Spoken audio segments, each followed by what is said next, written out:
What's up guys, welcome back to the Things Chris Does channel. I'm Chris. That's me. I just finished up the inside of another house and I'm starting a brand new series where I share some of the raw details of finish work and how to do it on your own. A lot of contractors are probably going to be pissed that I'm sharing some of these tips and tricks, but there's plenty of people out there that just want to change a room in their house and they're not sure how to do it. And there's plenty of people out there that this really isn't for, so that's what the contractors are for. We'll come do the work for you. But for my homies that want to learn, I encourage you to watch the video all the way through. It's long, not a whole lot of music, a lot of me explaining things, but I'm going to be sharing one or two tips in this video that I've picked up over the years of running my finishing business after my day job. I have thousands of square foot experience in residential and commercial, so I think I have enough credentials to teach you one or two things that you can hopefully add onto your skill set and then go about doing it in your own home on your own. So without further ado, let's get into the video.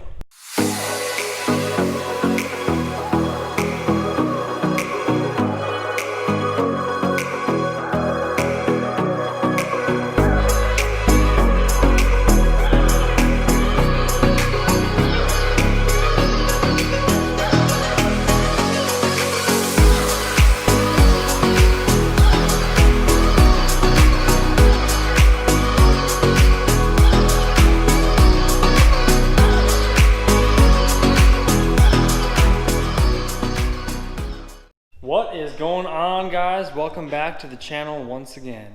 This is a little more of the blue collar side of me, because some people like to give me shit and say, oh, you know, like you can put in a 15-16 hour day, but you work in an office, man. Well, I work in an office during the day. I do this stuff by night. So there's a lot more work to be done once the sun goes down. And for those that work for what they want, they keep working when the sun goes down. Basically, to sum it up, I have a little finishing business, just a little side gig that I have. I do flooring, tile. Sometimes I get into custom mantles or, you know, brick veneer walls, accent barnwood walls. Modern finishing work is basically what I do on the side. So it's a nice little gig. I've always been a master craftsman. I grew up with my dad and grandpa and a few others that have just, you know, I've been working with them my whole life, so it's just something that I picked up on and something that I enjoy doing. So anyway, basically to do my first vlog on this part of my life, I wanted to do it in a place where I don't have to worry about my customers like seeing me walk around with a camera in their home just so they don't get weirded out. But my grandpa, he invests and builds his own properties. He builds 2 or 3 houses a year every year. We have a spec house field out on our land that he's slowly just making house by house by house by house, making his own little residential area. And then everybody in my family has their own little part, you know, like they come in, do things. Dad and grandpa actually make their own custom cabinets, so all of the cabinets are custom built up in our shop. The vanities for the bathroom. Mom and dad come in and paint the house. You know, everyone has their own little part. And then I come in and do the flooring, the tile showers, the tile around the tubs, kind of just whatever has to be done for that part of what we do as a family. But otherwise, the stuff that I do with just my normal customers is just, you know, interior finish work. And I really enjoy it. Keeps me busy and it helps pay the bills, and that's all that matters. So anyway, here we are in the last house that my grandpa just built. One of the ones that we sold, there was a deal with the shop here. This used to just be the shop, which is the garage now. But then he built the house off of it. So now we have a beautiful split entry home, and I apologize for the lighting because it's not hooked up yet. There'll be the garage door here. So this used to be what it was, just the shop, and then had the house built onto that. So when you walk in, just this massive split entry entrance with huge ceilings. Like, this is beautiful. Nice little patio space out there under the second deck. So here we are in the basement. Some sort of a little living room space down here, or maybe like a gaming space with a pool table or something over there. And then we have the downstairs bathroom, and I'll shine my phone because again the lighting is not hooked up yet. So here's the downstairs bathroom, laundry room, tons of space, giant utility room where you could, you know, make shelves for whatever storage you want in here. Bedroom down here. Nice view of the backyard. Big closet. Head back upstairs. Okay, so as you've seen before, this is the kitchen. And then when the new door is put on, these are just the construction doors. For those of you that don't know, there's a nice little dinner deck out here, so you can, you know, prepare your food and then go right out here onto the outside dinner deck. And that way you're kind of hidden from the road and you have your little privacy back here. Versus the front deck. And there you have the view of your front yard. And then across the street is actually where our town has their demo derbies and tractor pulls and stuff, and like the fireworks. So, I mean, these people are gonna have the king shit spot right here for free. Super nice.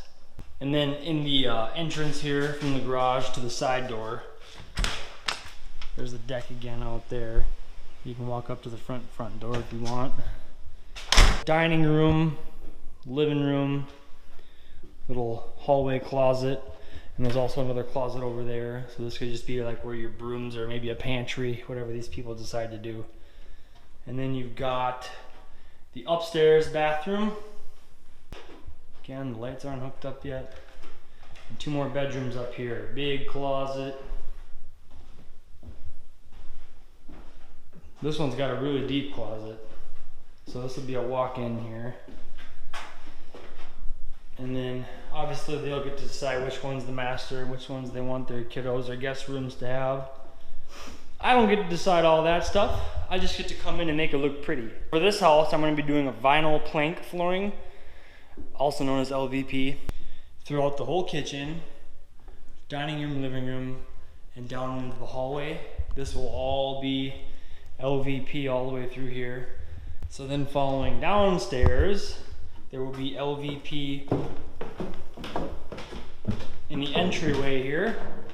So that way, wet feet coming in the wintertime, or muddy dog paws, or people coming in from the garage after they're working on stuff, you just walk right on that LVP, kick your shoes off, and then walk upstairs or downstairs. So that way, you know, this high traffic area here is going to be nice and durable, waterproof, and pet, smudge, dirt, juice, whatever resistant.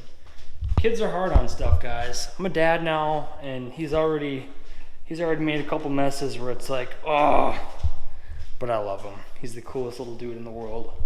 Okay, so first things first, before you can get into any of the fun stuff, you have to do the boring stuff, which is prep work. So basically, all we're gonna be doing today is just prep work, because it's hot as a motherfucker in here because they don't have the AC hooked up yet or nothing, and it's about 80 degrees here in Minnesota. Oh, look at that, new day and we're already done. So I got all the prep work done, swept the floor, scraped up all the putty, took off all the HVAC cardboard covers that are for the drywall people. Also made sure that the ductwork is flush with the top of the floor and doesn't stick up anymore. That way the flooring is not gonna have to go over a hump and be noticed. And I can already see that I missed a few mud splatters. So to be completely and brutally honest with you guys, no matter how many times you walk the damn floor, you're still gonna miss things. So what I like to say is the double sweep. So I will get the floor completely prepped, and then as you're going along laying the flooring, just keep a really close eye out to make sure while you're down there you didn't miss anything, because you're still gonna run into, oh, there's a nail I missed, oh, there's a staple I missed, oh, there's some more drywall mud right there that's not level. So that way you can scrape it out before you get all the way to the other side of the room or finish the job, and then you have a hump over here because you missed a rock. You know, I see that all the time.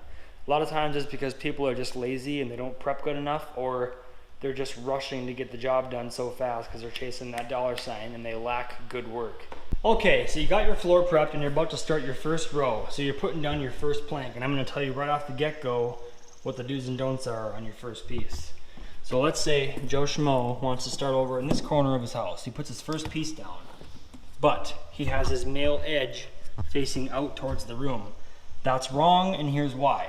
This flooring is designed to flow this way when you're putting it in. You want your male edge to be the very first piece stuck to the wall. That way, the next piece you can get leverage on to push that edge under this groove. So this is supposed to slide under here. You can get leverage that way, pound it into place, and then slam it down. That way it's all locked together. If you're coming in here and you're trying to put that piece and set it on this groove, it's not gonna work because you're not gonna be able to get enough leverage, and you're gonna have a little bit of a seam, and you're gonna be able to feel it popping up. That's not how this flooring is designed to work. So, the right way is to put that male edge towards the wall. That way your next piece can slide under, press down, slide under, press down. Once you get far enough, you can get your body weight on here for leverage, slide under, press down, and it's gonna flow much easier. And now you're probably thinking, well, Chris, you have a male edge exposed here. Well, that's okay, and here's why. It's much easier to pound this little guy in than this whole entire edge the wrong way. So, if you think about it, you're only gonna have to run the flooring with this male edge out until you hit the cabinets, and then you can start your next row the right way, okay? And then you're gonna work here. Once you get to that toe kick, you're gonna have to work backwards this way again until you hit this wall, and then you'll have a full row from wall to wall. Then you can start over here on this side of the house and then run your flooring the right way. All right, so now that we're to the point where we're starting the flooring, we're gonna talk about the tools you'll need. You'll wanna make sure when you go to Menards or Home Depot, wherever you get your flooring, that you get the tools. You got a little plastic block here to pound the planks together. And then you have your little grip tool so you can get on the edge and then hit the hammer on this part, and it'll slide the pieces into place. And then you pound them down with this. They have kits, come with a hammer at Menards. I have my trusty little 2-pounder with the metal edge so I can hit a little bit harder if I have to. Just my preference. You'll also want to pick up your spacers. These are expansion spacers. Any kind of a floating floor, it's going to move around, hence the name floating floor. They have that ability to move around, so when the house is expanding and contracting throughout winter and summer, it can move as it needs to. And I really only use the spacers on my starting wall, so I'm going to use the spacers on just that. You know, when I work in the basement, I'll use spacers on the starter wall. That's really all you really need to do. As long as you keep about an 1/8 inch gap away from the wall on the corners and on the edges, you'll be just fine, because the trim will cover that up. You just want to make sure you don't go any more than 1/8 inch to 1/4 inch. Now that we got all those boring dad lessons out of the way, let's go ahead and get to the fun stuff, and we'll start the flooring. Cue the music. Come on.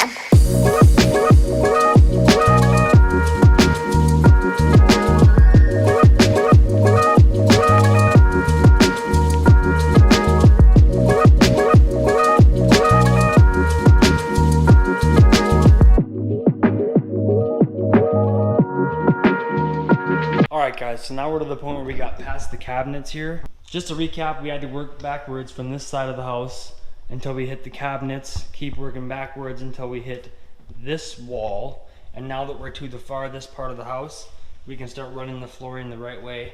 So now that we're to this point, the rest of the house is going to be flowing like that, now that we set ourselves up for it. And it's going to be nice and easy all the way across the room. You'll run this row until you hit the hallway here, and you just keep running down the hallway to that far wall. Keep running your planks all the way through the living room to this exterior wall. Also a pro tip, when you get to areas like this, via under a stove or a dishwasher or a refrigerator, whatever it may be, in this case we have a stove here. So when you get to places like this where your flooring is running this way, I know that you're going to want to fill that gap instantly, but my advice to you is to just wait. Wait until you have all of your scrap pieces laying on the floor at the end of the job, and then use up those scrap pieces in areas like that that no one's going to see and that aren't high traffic areas. Same with closets. Like, don't go pulling full good pieces out of your boxes and cutting them up to fit in small places like that, because you might run out at the end of the job, and then you have to go pick up more material. You got to bring it, you got to make sure it's the right stuff. It's a huge pain in the ass. So just wait until you have all your scrap pieces, and then use those in areas like that.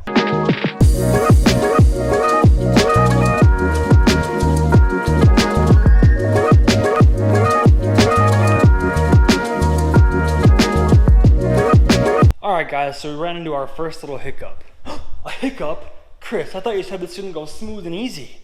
Calm down, okay? You're learning. It's good for you to see the hiccups too because they happen on every job. It's just part of it. So here's what we ran into. I was under the impression that this island was going to be a floating island, meaning it's not screwed to the floor, but when I moved it, I discovered there's electrical to it, meaning it has to be fixed to the floor. To follow current code, if your kitchen island has electrical or plumbing to it, it has to be fixed to the floor. It can't be a floating island. So my first initial plan was to run the flooring right under the island because I thought it was a floating island, meaning you can still move around with the flooring and allow it to expand and contract throughout the seasons. But being that this one's fixed, you have two options here. You can either fix the island to the floor, butt your flooring up to it on all four sides, and then do a quarter round. But if you're not good at cutting 45s and you don't like to look a quarter round, here's a little secret that you can do to still run your flooring under the island and have it fixed and following code. So what you want to do is figure out the thickness of your side walls on the island. So you can flip it over, just tip it up, and then measure and kind of just get an eye to see what the thickness is under there. So this particular island is a 3/4 inch sidewall. The toe kick down there is 3/4 inch as well. So before you move it, make sure you sketch off all four sides so you know where it's going to be. And then you can come in here and do this. So you have your sidewall here, the outside of the island, and you come in 3/4 inch. Now to fix it to the floor, you're going to run a 2x4 under it, screw that to the floor, and then when you set the island back on that, you're going to come by with a nailer and nail the island to that 2x4 so it's fixed and following code. But here's a little secret with the flooring. You want to run that in under the island 1/2 inch. So that way your 3/4 inch sidewall that butts up to the 2x4 over here leaves you with that 1/4 inch gap by running your flooring in 1/2 inch under. So you have that 1/4 inch gap here to allow the floor to expand and contract around all four sides. So that way the flooring is still technically under the island, but it's fixed. That way you don't have to run the quarter round around it and try to make it look nice. It makes it much cleaner around all four sides. So just a little secret. You're welcome. Now you know. Alright, so we're to that point. I moved the island back. I sketched out the full perimeter of the island so I knew where the outside edge is going to be. Cut the first piece here, and I'll just show you this one here for example. So when this thing is all lined up and in place, you got a 1/2 inch overhang there and a 1/2 inch overhang there.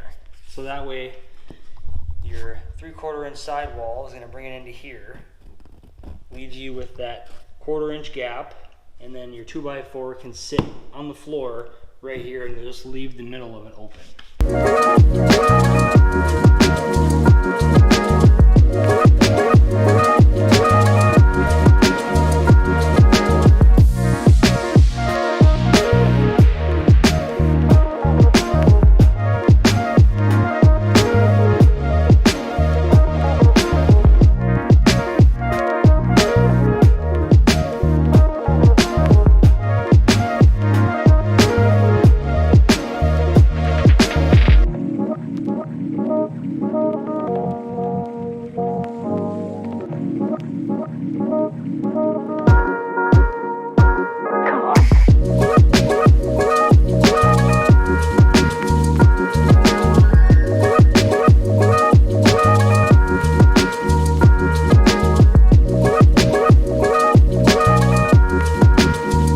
So a room this small, you really don't have to worry about snapping a chalk line with the LVP.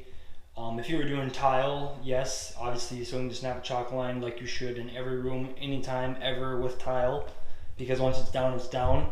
But a room this small, you don't have to worry too much about it because you can move the LVP, like I said, quite a bit, but we're going to be running the long way this way, and that's typically how I like to do things, so that way, you know, like when you're walking down the hallway, the flow of the floor makes the room look so much bigger. So whenever I do a bathroom or a bedroom or, you know, whatever I'm going into, I always run the flooring that way because it just makes it look bigger. And then when you get up to your tub, the nice thing about LVP is once it's clipped together, if it's done properly, it is 100% waterproof. So you can butt it straight up to the tub here or a shower or whatever, and you don't gotta worry about water getting up there. So what I do in this case, when I run the LVP up to the tub, you can run it up to the tub and have some clear caulking that you do a small bead and then squeegee it off, or you can lob some caulking in there and then put a quarter round piece that matches the flooring, and then that kind of just has a nice little trim piece to it. If you have a curved tub, it's kind of a bitch to get that quarter round piece in there, so that's typically when I would just do the caulking. But a standard square tub like this, 5x3, it's a lot easier to just butt the flooring up to it and then put that trim piece down. So when you're running your flooring, just make sure that you have nice even cuts to butt up against this, so that way it looks nice and clean if you don't want to do that quarter round.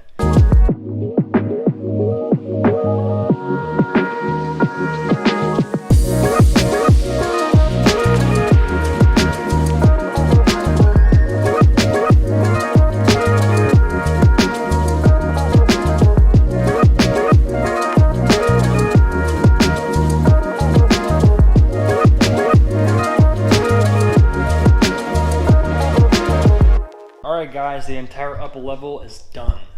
Got the bathroom all finished up. The hallway to my transition strip line, so that way the carpet guys get here and they can come to this line and leave me enough room to put that transition strip in there after the doors are put in. Both sides, closet, big second entryway closet, all done nice and pretty. So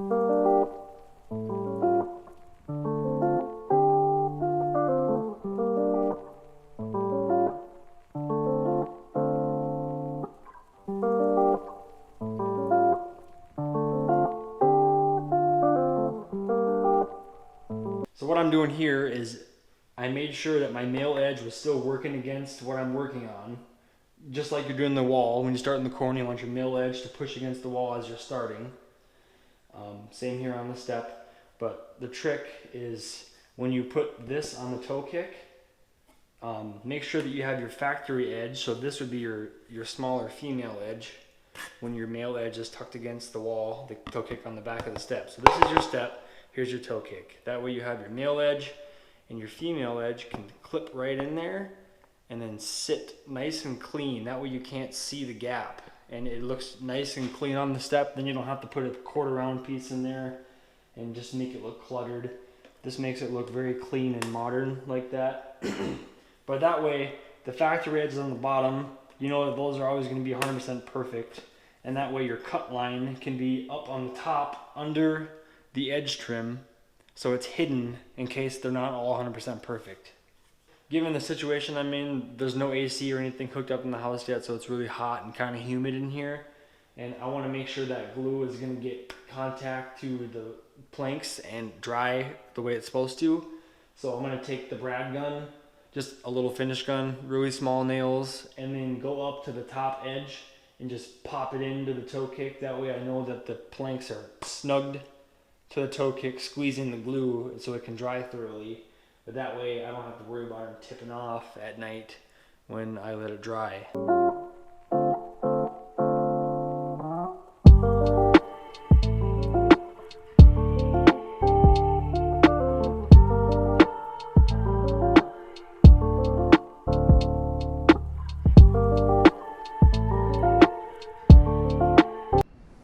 So steps are done. I didn't film any of this in the entryway because it's basically just the same as doing it up there. I didn't want to bore you guys too much more. We got a little platform down here so wet feet coming in from outside can throw their shoes or have a place to walk. And yeah, now we're gonna do that little tour